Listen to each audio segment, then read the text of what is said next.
Tu vas en manger du Pedro Pascal. On sait que déjà derrière ton écran, t'es heureux si tu vois Pedro Pascal une fois. Mais alors imagine si tu le vois 2 fois, et imagine encore plus si tu le vois 3 fois. On sort tout juste de l'arc The Last of Us, mais là on va le voir 3 fois dans 3 films. Pedro Pascal fait enfin son entrée dans le MCU avec les 4 Fantastiques. Et toute personne qui a internet n'a bien évidemment pas pu passer à côté de The Materialist, donc la romance avec Pedro Pascal, Dakota Johnson et Chris Evans. Pedro Pascal dans une romance, qui n'est pas au courant. Et si t'as pas internet, tu vas au travail, donc tu prends le métro et tu vois les affiches dans le métro. Et il est aussi dans un autre film qui s'appelle Eddington, dans un format un peu plus indépendant. Donc là, Pedro Pascal, 3 films. Il est là sur 3 semaines, même un peu plus en vrai, parce que les films, ça reste quand même plusieurs semaines au cinéma, sur plusieurs registres différents. Mais quelle classe ce mec! Il a décidé de bouffer tout le cinéma, et du coup on sait très bien ce qui va se passer sur internet. Les edits de Pedro Pascal qui vont pleuvoir, on va être inondé que de ça sur TikTok. C'est une folie quand même, ce mec, tout ce qu'il touche, ça brille. Ce mec brille. Il fait briller les yeux des femmes, il fait briller les yeux des hommes. Un talent en or massif.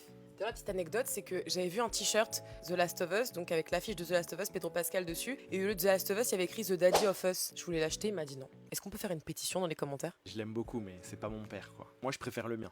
Oui, moi aussi, mais...